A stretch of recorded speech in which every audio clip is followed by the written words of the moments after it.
إن الحمد لله نحمده ونستعينه ونستغفره ونؤمن به ونتوكل إليه ونعوذ بالله من شرور أنفسنا ومن سيئات أعمالنا ما يهده الله فلا مضل له ومن يضلل فلن تجد له وليا مرشدا أشهد أن لا إله إلا الله وحده لا شريك له وأشهد أن محمدا عبده ورسوله صلى الله عليه وسلم وعلى آله وأصحابه أجمعين. يا أيها الذين آمنوا اتقوا الله حق تقاته ولا تموتن إلا وأنتم مسلمون. يا أيها الذين آمنوا اتقوا الله وقولوا قولا سديدا يصلح لكم أعمالكم ويغفر لكم ذنوبكم ومن يطع الله ورسوله فقد فاز فوزا عظيما. إن أصدق الحديث كلام الله وخير الهدي هدي محمد صلى الله عليه وسلم وشر الأمور محدثاتها وكل محدثة بدعة وكل بدعة ضلالة وكل ضلالة في النار. أبو رغاندا السلام عليكم ورحمة الله وبركاته.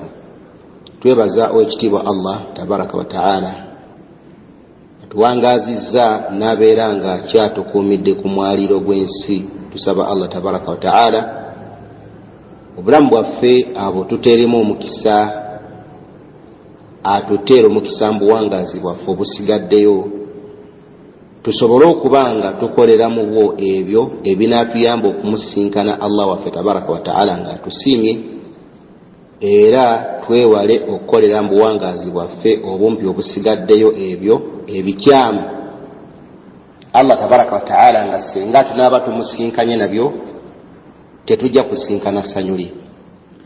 Eddalusu esatu ezaayita buli lwa Mande olw'eggulo twatunuulira obumu ku bujulizi obwesembesebwa bakadde baffe, baganda baffe, bannaffe abaamatira ne bakkiriza nti omuntu bw'abeera nga afudde mu bannaffe Abayisiraamu, bwe tuba twagala okumusabira tulinda ne wayita ennaku 40 ne tukuŋŋaana ne tumusabira gye bayita eddwa ya 40. Twatunuulira ebimu ku bigambo bye balaba ng'ebivaamu obujulizi, naffe ne tuwa endaba yaffe nga tulaba nti temuli bujulizi. Endaba eyaffe yajjirako ebigambo by'abawalimu. Okulaba kwaffe kusigala kukyetengeredde nga kunywevu ddala nti tewali bujulizi bulaga nti omusiraamu yenna senga abeera afudde, abaagala okumusabira balina kumala kulinda ne ziwera ennaku 40 oba okusingawo oba okukka wansi. Ekyokubiri ne bakuŋŋaana ne bamusabirira wamu. Tugamba nti ekyo tekiriko bujulizi. Okuva mu Qur'an ekitiibwa ne mu nsomesa za Nabbi Muhammad alayhi salatu wassalam ne mu ntegera y'abasahaba ridwanullahi alayhim ajma'in ne baganda baffe, bakadde baffe, baulama abeesigwa ku mulembe gwaffe guno bonna, tewali gwe tujjako kigambo kiraga nti omukolo ogwo gulina okuyimirirawo.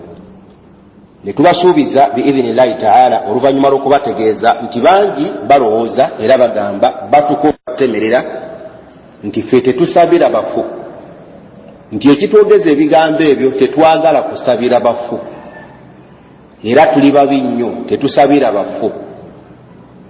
Twabasuubiza insha Allahu taala okubategeeza nti ffe tusabira abafu nga tuyita mu nsomesa ya Nabbi Muhammad alayhi salatu wassalam, kubanga eyatutegeeza Nabbi, eyatutegeeza nti omufu yeetaaga okusabirwa yali mubaka Muhammad alayhi salatu wassalam.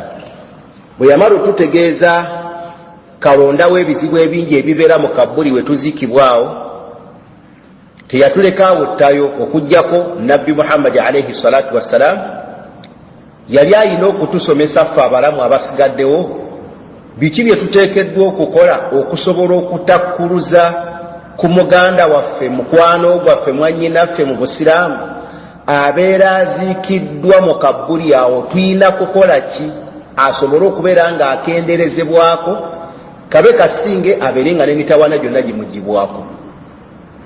N'olwekyo tulina essanyu okubategeeza insha Allahu taala nti ffe tukkiririza ddala nti munnaffe bw'afa tukakatwako okumusabira wabula okusabira okwo tekulina kubeera bweru wa nsomesa ya nabbi Muhammad alayhi salatu wassalam.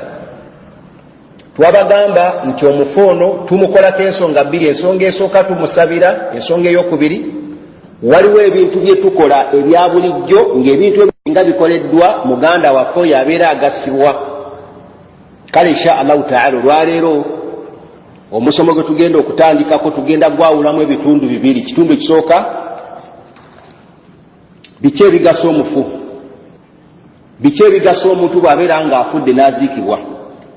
Sheekhe gwe bayita Shamsuddin Abi Abdillahi Muhammad ibn al-Qayyim al-Jawzi alayhi rahmatullah, faqihun manyiddwa bulungi mukadde waffe w'ekitiibwa, yawandiika ekitabo kye n'akissaako omutwe nga gugamba nti kitaabu ruh. Ebintu byonna ebiri mu kitabo kino bikwatagana ku mwoyo. Omwoyo gubeerawa omuntu bwe gubeera nga gumaze okwawukana n'ennyama. Kirimu ebintu bingi. Wabula sheekhe bwe yatuuka ku masala ag'16 gali ku peegi 141 yassaako omutwe ogugamba nti hal tantafi'u ruhu lmauta bishaiin min sa'yi al-ahya'i am la. Yagamba sheekhe nti abange emyoyo al-arwah jamu ya ruh, hal yantafi'u arwah al-mauta bishaiin min sa'yi al-ahya' am la. Gigasibwa emyoyo y'abagenzi baganda baffe ababeera bafudde bishaiin okuva mu kintu kyonna min sa'yi al-ahya' nga kivudde mu kukola kw'abaana abakyali abalamu am la, oba tegigasibwa. Makulu nga seeka ategeeza nti omuntu senga abeera afudde n'aziikibwa, waliwo ekintu kyonna ekiva mu bantu babalamu abasigadde nga bakikolera ku musingi gwa mufu asobole okubeera nga agasibwa. Seeka abuuza nti ekintu ekiba kikoleddwa ku musingi ogwo kigasa omufu nga kikoleddwa bano abakyali abalamu, omuntu ono mufu agasibwa mu ekyo oba tagasibwa? Faljawabu annaha tantafi'u min sa'yi al-ahya'i bi amrayn. Yagamba sheekhe nti mazima ddala emyoyo gy'abantu gigasibwa olw'ekyo ekiba kikoleddwa abalamu bi amrayn, n'ensonga bbiri mujma'a alayhima bayna ahli sunna min al-fuqaha'i wa ahli al-hadithi wa tafsir. Yagamba sheekhe nti ekintu si kyakusaaga, tekiva mu bbanga, si kyakuyiiya, wabula mujma'a alayhima, ensonga zino zeegattibwako ebbiri. Tugamba sheekhe yatugamba nti omuntu yenna bw'abeera ng'afudde asigala omwoyo gwe gugasibwa mu nsonga bbiri. Kati ensonga ezebbiri mujma'a alayhima zeegattibwako bayina ahli sunna, wakati waaba abali ku sunna za nabbi Muhammad alayhi salatu wassalam, min alfuqaha, omuli bakadde baffe bakakensa mu kutegeera amateeka g'eddiini, wa ahlu lhadith, n'omuli bakadde baffe abaakenkuka mu kutegeera ebigambo bya nabbi Muhammad alayhi salatu wassalam, wa tafsir, ne abakenkufu mu kuvvuunula ebigambo bya Allah tabaraka wa ta'ala, beegatta ne bakkiriziganya nti omuntu senga abeera ng'afudde n'aziikibwa, omwoyo gwe gusigala gugabana nga gugasibwa mu nsonga bbiri. Nabagamba abooluganda insha Allahu ta'ala nti bwe tunaaba twogera ku bigambo bino tetujja kutabiikiriza mu byo ndaba yaffe. Endaba yaffe nafu nnyo, nfu nnyo, terina kyeyenkana senga tuba twagala kwogera ku bintu bya ddiini. Yensonga lwaki tutya nnyo okwesembesa ekintu kyonna eky'eddiini oba okwesigamya ekintu kyonna eky'eddiini ku ndaba yaffe. Tulina omukisa mulungi abooluganda nti tutunulira ku bitabo ne tutegeeramu ke tusobodde okutegeeramu, omwo mwe tusinziira bye tusomye mu bitabo ebyo ne twesigamizaako endaba yaffe. Omuntu yenna okutujjulula ku ndaba gye tuba tumaze okusimbako amannyo, nga tumaze okulaba ebigambo by'abafuqaha abeesendesa obujulizi obunywedde obwetengeredde okuva mu Qur'ani ne sunna za Nabbi Muhammad alayhi salatu wassalam, tekitwetaagisa kumagamaga na kukyuka kutunulira muntu yenna ebbanga lyamala ng'atuleetera ekigambo nga kikalu kyereere kibuzeeko obunyulizi obunywevu obukiyimirizaawo. Kati Sheikh atugambe Ibn Qayyim al-Jawzi nti ekigambo ky'okuba nti omufu omuntu bw'afa omwoyo gwe gusigala gugabana nga gufuna obulungi okuva mu nsonga bbiri. Yagamba Sheikh nti mujmaa alayhima, ensonga ezo ebbiri zeegattibwako ba ahlu sunna, bakkiriza nti omuntu bw'afa asigala agabana mu nsonga bbiri. Bafuqaha bakkiriza nti omuntu bw'afa asigala afuna obulungi okuva mu nsonga bbiri. Ba ahlul hadith bakkiriziganya nti omuntu senga abeera afudde aba asigala agabana mu nsonga bbiri. Wakadhalika n'abavuunula ebigambo bya Allah subhanahu wa ta'ala, al-amru al-awwal, ensonga esooka. Yagamba Sheikh nti ensonga esooka omufumu asigala ng'agabana ng'afudde ne wayita emyaka, ma tasabbaba ilayhi al-mayyit fi hayatihi, kyekintu kyonna omufoono nga ye yafuuka ensonga y'okubeerawo kwakyo ng'akyali mulamu. Bw'obeerawo ekintu kyonna ng'omufoono ye yabeera ensonga y'okubawo kwakyo, amakulu nga Allah subhanahu wa ta'ala ayisiza ku ye ekyo ekintu kibeerewo, ne bwafa n'agenda asigala akyagabana n'okufuna obulungi mu nsonga eno insha Allah ta'ala, nga bwe tujja okukiraba okuva mu bigambo bya Nabbi Muhammad alayhi salatu wassalam.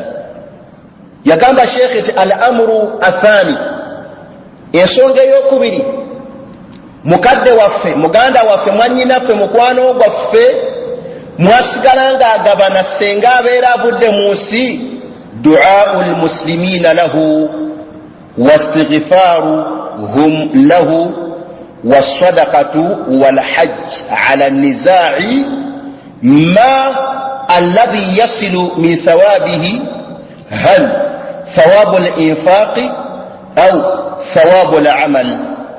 Wano waliwo amasala g'ekiwalimu, wabaawo ensonga ezimu abooluganda nga zitunulirwa kiwalimu, wabaawo amasala agamu oluusi nga tetwagala nnyo okugateeka butereevu ku mpewo olw'okutya nti ate gasobola okubuzaabuza abamu.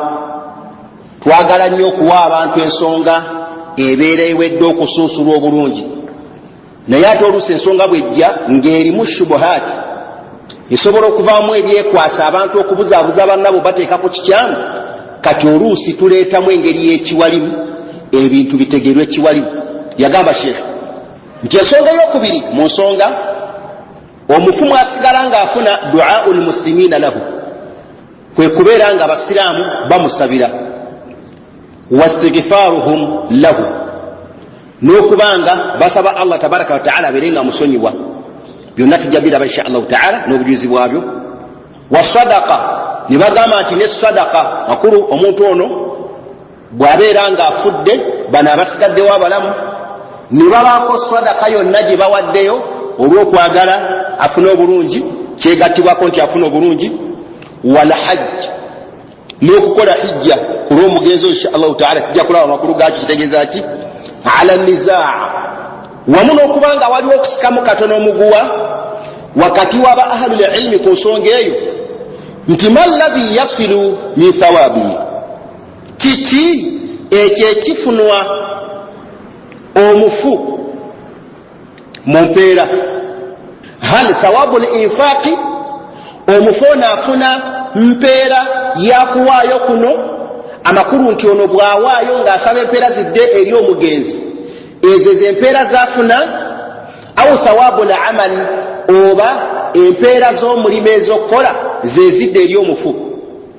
Yagamba shekhe fa inda aljumhur eri majority y'aba ahlul ilmi yasilu thawabu al-amali nafsuhu, empeera z'omulimu gwonna bukuukubira omuntu bw'abeera ng'agukoze, naam gwonna bukuukubira gudda butereevu eri omugenzi.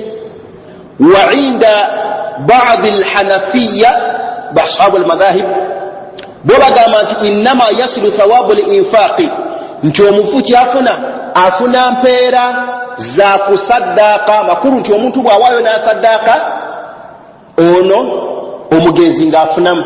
Naye byonna insha Allahu ta'ala mutakariba, makulu nti omuntu bw'akola omulimu omulungi ng'ayagala empeera insha Allah zidde eri omugenzi afunamu, era ne bw'abeera ng'asaddaase n'asaba empeera zidde eri omugenzi byonna insha Allahu ta'ala omugenzi afunamu. Wakhtalafu fi al-ibadati al-badaniyya, bakadde bafa bwali mbayawukana mu ibada ezikolebwa emibiri gyaffe, kasawmi wassalati wa qiraati alqur'ani wa dhikiri, ng'okusiiba ne okusaala n'okusoma qur'ani n'okutendeza Allah tabaraka wa ta'ala. Amakulu nti omuntu senga asadde swala n'asaba Allah empeera zidde eri omugenzi, omuntu senga asiibye n'asaba Allah empeera zidde eri omugenzi, omuntu senga asomye Qur'an n'asaba Allah empeera zidde eri omugenzi oba dhikiri, ekyo baulama bakyawukanamu. Bino byakiwalimu, mubitegeere kiwalimu. Famadhhabu al-imam Ahmad wa jumhuri salafu usuluha, agamu ku madhhab aga imamu Ahmad ibn Hanbal ne jumhuri ya ahlu salaf bakadde bafa bakulembera usuluha, bagenda n'ekigambo ekigamba nti omufu afuna empeera ez'omulimu ogubeera gukoleddwa ng'olyagala empeera zidde eri omugenzi insha Allahu ta'ala. Ekyo nakyo tujja kiraba mu maaso insha Allahu ta'ala. Wa huwa qawlu ba'd ashabi abi Hanifa, era ekyo kye kigambo ky'abamu bashabu ba Abu Hanifa, makulu bano abali madhhabu ga imamu Abu Hanifa alayhi rahmatullah, nabo kye kigambo kyabwe nga bagamba nti omuntu yenna omugenzi ibada ez'omubiri ezibeera zikoleddwa abalamu nti omugenzi afunako ku mpeera. Nassu ala hadha al-imam Ahmad fi riwayati Muhammad ibn Yahya al-Kuhani qala qila li abi Abdillah, yagamba imam nti yagambwa Abu Abdillah, gamba imam Ahmad ibn Hanbal alayhi rahmatullah, yabuuzibwa الرجل يعمل الشيء من الخير من صلاة أو صدقة أو غير ذلك. يبوزوا الشيخ nti omusajja senga abadde akola emirimu emirungi omuli okusaala, omuli okusaddaaka, wakadhalika n'ebirala, fayaj'alu nisfahu li abihi aw li ummihi, n'ayagala n'addira empeera ze n'ayagala ekitundu kyazo kidde eri kitaawe oba kidde eri nnyina. Qaal, imaamu n'agamba Ahmad ibn Hanbal nti arju, nsuubira nti omufu ono asobola okufunako. Makulu omufu yaleka omwana, muwala oba mulenzi, mwana oyo n'asaala n'akwata na sadaka n'asaddaaka. Imaamu abuuzibwa nti n'asaba Allah tabaraka wa ta'ala omwana ono ekitundu ekimu ku mulimo guno gwakoze kibeere nga kidde eri omugenzi. Yabuuzibwa imaamu nti omuntu ono afunamu, yagamba alayhi rahmatullah nti arju, nsuubira nti ekintu ekyo omugenzi afunamu. Waqaala, n'agamba sheikh nti almayitu yasulu ilayhi kullu shay'in min sadaqatin aw ghayriha. Yagamba sheikh nti omufu, omuntu yenna bw'afa, mukadde waffe ng'afudde, muganda waffe ng'afudde, kituuka gyali ekintu kyonna mu ebyo ebibeera bikoleddwa, senga kubeera kusaddaaka oba omulimu gwonna mirimu emirungi, omufu oyo afunamu insha Allahu ta'ala. Waqaala aidan, kino ekigambo insha Allah mukiwulize bulungi olw'ensonga nti waliwo kye tukyagaddeko. Ku sala gyene ya Imam Ahmad ibn Hanbal kwayongerwako ekigambo kyesaagadde kulekayo. Bagamba nti Sheikh Ahmad ibn Hanbal yamala ogamba ekigambo ekigamba nti almayitu yasulu ilayhi kullu shay'in min sadaqatin aw khayriha. Nti waqala aidan, nti imamu n'agamba nti iqra ayat al-kursiyyi 3 marratin وقل هو الله أحد وقل اللهم إن فضله لأهل المقابر. nti Imam Ahmad ibn Hanbal yagamba nti bwe yamala okugamba omusajja oli eyamubuuza ekibuuzo nti n'amala n'amugamba nti iqraa ayatal kursiyyi, bw'omala soma ayatul kursiyyi emirundi 3, waqul huwa Allahu ahadu emirundi 3, waqul bw'omala okusoma ayatul kursiyyi emirundi 3 ne ikhlasu emirundi 3 n'oluvannyuma ogambe nti Allahumma, Allah wange nkusaba, inna fadlahu, nti mazima obulungi obuvudde obugenda okuva mu ayatul kursiyyi ne ikhlas li ahli al-maqabir bugende eri abo abaziikibwa. Ekigambo ekyo Sheikh Ibn al-Qayyim alayhi rahmatullah yakyogerako bw'ati, yagamba nti sabaqa an bayyana anna sahiha fi al-madhhab Ahmad ibn Hanbal. Yagamba Sheikh twakulembedde okunnyonnyola nti ekigambo ekituufu okuva ku Imam Ahmad ibn Hanbal nti annahu yadhhabu ila adami mashru'iyyati hibatu thawabi qira'ati al-Qur'an lil amwat. Nti ekigambo ekituufu ekimanyiddwa ekyayatiikirira okuva mu madhhabu ga Imam Ahmad ibn Hanbal ekigamba nti adamu mashru'iyyati hibatu thawabi qira'ati al-Qur'an lil amwat, nti tewali, nti si kyateeka amakulu, tekiri mu mateeka ga Busiraamu hibatu thawabu qira'ati al-Qur'an, okuwaayo ng'ekirabo empeera z'okusoma Qur'an lil amwat, nti empeera ezo zidde eri omufu. Wa huwa sawab, era ng'ekyo kyekituufu li'adami wurudi dalilin sahihin, olw'obutaba obujulizi butuufu ku kigambo ekigamba nti omufu tumusomere Qur'an. Obujulizi bwonna obwajja abooluganda nga busonga ku kigambo ekigamba nti bwe tusoma Qur'an nga tusomera omufu empeera, nga tusoma Qur'an eyo nga tusaba Allah empeera zidde eri omufu olwa Qur'an eyo, obujulizi bwonna obwesembesebwa ku nsonga abooluganda si butuufu. Kati ekigambo kino ekigamba nti Imaamu Ahmad ibn Hanbal yagamba omusajja nti iqraa ayatal kursi 3 marratin waqul huwa Allahu ahad waqul Allahumma inna fadlahu li ahli al-maqabir. Ekigambo ekyo abooluganda tekyava mu bigambo ebyogera Imam Ahmad ibn Hanbal, wa inama ekituufu ekyatiikirira ku ye yagamba tekikkirizibwa kukwata Qur'an kugisoma nga tunoonyamu empeera okudda eri omugenzi. Limaadha?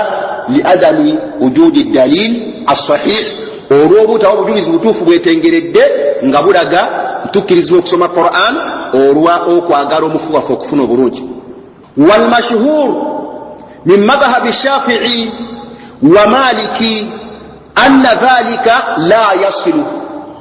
Era ekyo kyekyayatiikira kyekimanyiddwa mu bigambo bya Imaamu Shafi'i n'ebya Imaamu Maliki nti mazima ddala empeera ezo ez'okusoma Qur'an ezidde eri omugenzi tezituuka. Amakulu nti mu byeteekeddwa okukola omugenzi abeere ng'afunamu obulungi, tetukkirizibwa kukwata Qur'an ne tutandika okugisoma nga bwe babikola. Bakwata Yasiini ne bagisoma, ne bakwata wano ne basomawo, gundi bikkulo n'abikkula. Mbunniya ya mufu kugabana. Ekyo ekigambo tekiriiko bujulizi. Lwaki? Olw'ensonga tekyamanyibwa mu bigambo bya Nabbi Muhammad alayhi salatu wassalamu ebituufu. Waliwo amadhahabu geesaba muwulizira mugategere bulungi. Wadhahaba ba'du ahli al-bid'i min ahli al-kalami annahu la yasilu ila al-mayyit shay' albatta la du'a wala ghayrihi. Bagamba bano bamubutadi'u, manyi butadi'u ebintu by'abantu abasuuzi b'omu ddiini, ebbanga lyonna bo babeera akisi, babeera opposite. Kati waliwo ekibinja bamubutadi'u min ahli kalami, bo bagamba nti la yasilu ila almayyit, tewali kintu kyonna kituuka eri mufu shay kakibere kitono bwe kiti albatta la duaa kakubere okumusabira wala ghairihi wadde ekirala ekitali ekyo amakulu nga bwe bagamba nti omuntu bwafa khalasi intaha al-amr mumuleka akafiiremu teri kumusabira teri kola kintu kyonna eyo gurupu weri nayo isaanye etegekekwe naye nga gurupu eyo si ntuufu olw'ensonga nti waliwo obujulizi insha allahu taala obulaga nga bwe tukyala mu Luganda nti waliwo ebintu bingi ebituuka ku muganda waffe senga abeera afudde naye bano bagamba nti omuntu bw'abeera nga afudde tewali kumusabira wadde okukolayo akalimu konna. فالدليل على انتفاعه بما تسبب إليه في حياته obujulizi obulaga nti omufu asigala agabana bulungi era afuna bugule asigala agabanya empeera ze bwenkanya olw'ekyo kye yakolanga olw'ekyo kye yafuuka ensonga ey'okubeerawo kwakyo mu bulamu bwe ya hadithi ya nabbi Muhammad alayhi salatu wassalam hadithi ya Abu Huraira radiyallahu anhu nga rawahu Muslimu nabbi yagamba alayhi salatu wassalam nti idha mata al-insanu omuntu bw'abeera nga afudde inqata anhu amaluhu illa min thalathin emirimu gye gikutukawo aba takyalina kintu kyonna kyagasibwamu kubanga aba takyasobola kukola inqata anhu amaluhu emirimu gye gimukutukako illa min thalathin okujjako asigazaawo emirimu esatu yagamba nabbi Muhammad alayhi salatu wassalam sadaqatun jariya yesaddaqa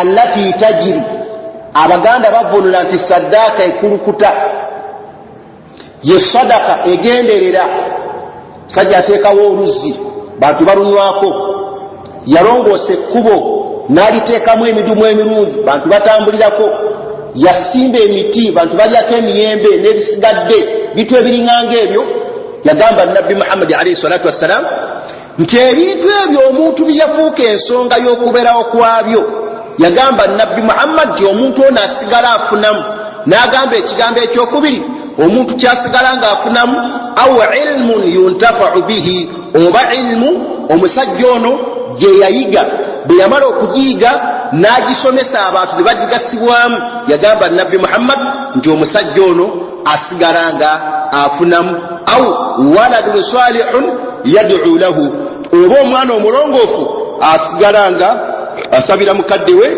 yagamba nabbi Muhammad alayhi salatu wassalam nti omusajja ono oba omukyalo ono bukuukubira asigala afuna bulungi mu mulimo gwogwo nga tegukutuseewo wadde akatono bwe kati fastithna'u hadhihi thalatha min amalihi yadullu ala annaha minhu kati yagamba Sheikh Ibn Qayyim nti okwawula Sheikh okulondamu mu mirimo gyonna omuntu gyakolanga mu nsi nabbi n'alondamu emirimu esatu n'agamba nti omuntu gyasigalanga agabanwamu yadullu ala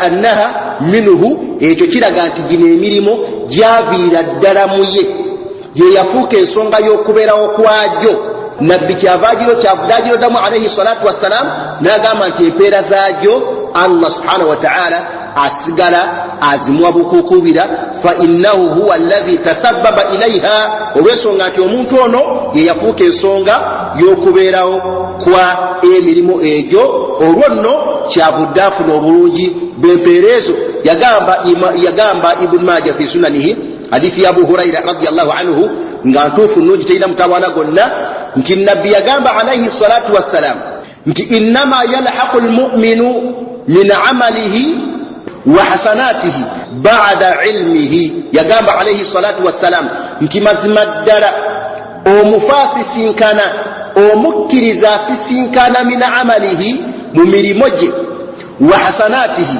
n'ebirungi bye ba'da mautihi oluvannyuma lw'okufa kwe kasita omuntu afa n'ava mu nsi yagamba nabbi Muhammad alayhi salatu wassalam nti emirimo gye yakola n'ebirungi bye yakolanga yagamba nabbi nti abisinkana yagamba nabbi nti ekimu ku byo ilman allamahu wa nasharahu ye ilmu gyeyatula neyeeyigiriza n'asoma n'agitegeera bwe yamala okugitegeera n'ateefundikira nayo wabula n'agisaasaanya abooluganda omuntu yenna bw'obangako n'akantu konna koyize mu Buyisiraamu kakabeere katono omugaso gwako esonga ziri bi esoozegesoka kakolerako ensonga eyokubiri kukasaasaanya akantu ako bw'okasaasaanya munnange ne kagasa munno gundi ne gundi n'akongerayo ensibuko yaako esigala ng'ebuna ng'esaasaanirwa obulungi obwakalimu ako.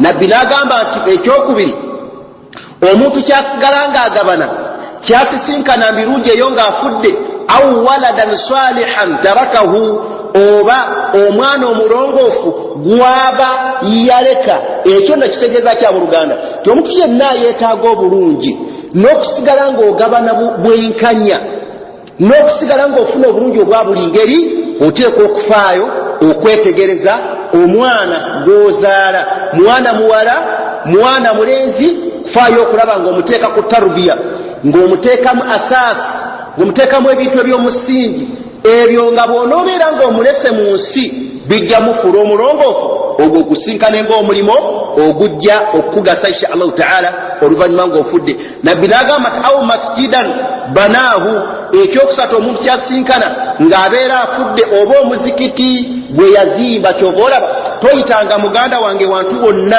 nga waliwo omulimu gw'okuzimba omuzikiti wakiri bw'oba tolina nsawo ya seminti kale kwata 15,000 oziweeyo naye ng'abasajja abagagga gye muli omusajja okwata wallahi esente abasiraamu bakwata esente. omusajja waliwo omukwano gwange wemu bwe bamunyumiza nti ali bize nnyo ali mu kuzimba amaka ga bukadde 300 obukadde 1,300 ennyumba ya bukadde 1,300 ogenda kugikozesa ki? ogenda gikola muki? eba yeekana etya? kiki ekirimu ekyo kyoteekamu ekyo ng'obukadde 1, 2, 3, 5, 10 noyongerako 2, 3 naye ng'osanga eriyo omuzikiti nga gwetaaga obukadde 2 bagusereke baguteekeko amabaati bagugale baguteekemu seminti baguteekemu amasannyalaze wallahi ng'omusajja oyo asula ku kyalo okwo okuli omuzikiti ogwo asula mu nyumba ya bukadde 3 naye nga tayinza kulongoosa muzikiti. kakati nabbi atugambye alayhi salatu wassalam nti ekimu ku bigasa munnaffe ng'afudde au masjidan banaahu oba omuzikiti gwe yazimba. nabbi n'atugamba ekigambo ekyokuna mu bintu ebisigala nga biyamba omuntu ng'afudde au baitan libni sabiri banaahu oba ennyumba ey'abanaku yazimba yateekawo ennyumba awo insha allahu taala. bagambize buli musiraamu yene gobanga mu nyumba ajja asulaawo paka lwanaafuna ng'ensimbi ezinapangisa endala. buli musiraamu yene naafuna ng'ozibu insha allah ajja asulaawo. ennyumba eyo gy'olaba bw'ogiteerawo ku musingi ogwo n'ogamba nti nze ku mizigo gyange nalekawo ennyumba y'abeetaavu y'abantu bakuse ku lugendo y'abanaku bagobeddwa mu mayumba n'esigalawo n'okisane mu kiraamo kyo yagamba nabbi muhammadi alayhi salatu wassalam nti osigala ng'ofunamu. n'atugamba nti ekintu ekyokuna ekisigala nga kiyamba omufu au naharan oba omugga akraahu omuntu ono gwe yasima guteekawo kitwale nti oluzzi n'oteeka oluzzi ku kitundu insha allahu taala ne babeera nga bakadde baffe abantu mu kitundu ekyo bagabana. n'agamba nti au sadaqatan akhrajaha min maalihi fi sihatihi wa hayatihi oba sadaqa akhrajaha omuntu ono gye yawaayo min maalihi okuva mu maali ye fi sihatihi ng'akyali mulamu tannaba kulwala wa hayatihi era ng'akyali mulamu tannaba kufa talhaquhu min ba'di mautihi omuntu oyo ebintu ebyo abisinkana insha allahu taala oluvannyuma lw'okufa kwe. basebo omusomo guno nabagamba insha allahu taala nti twasalawo tujja kubasomesa biki by'osobola okukolera omuntu wo n'abeera ng'afunamu wabula twagadde insha allah okusooka okubategeeza biki by'osobola okwekolera ggwe ne bibeera nga bijjasa ng'oziikiddwa kasita munaategeera ebintu ebyo ne mubyekolera naam temujja kuleka biraamo byammwe nti banjabizanga olumbe bansomeranga edduwa kuba ojja kukimanya nti nze nateekawo ennimiro y'emiyembe nze nazimba omuzikiti nze nyamba abeetaavu mu mbeera badu insha allahu taala osigala ng'ofunamu musomo guno insha allahu taala gujja kuvaamu emisomo 3 nga guli omusomo gwakulembera insha allahu taala paka lwe tunaatuuka kutwasomesebwa tutya okusabira omufu waffe insha allah. jazakumullahu khaira subhanaka allahumma bihamdika ashhadu an la ilaha illa anta astaghfiruka wa atubu ilaik. assalamu alaikum wa rahmatullahi wa barakatuh.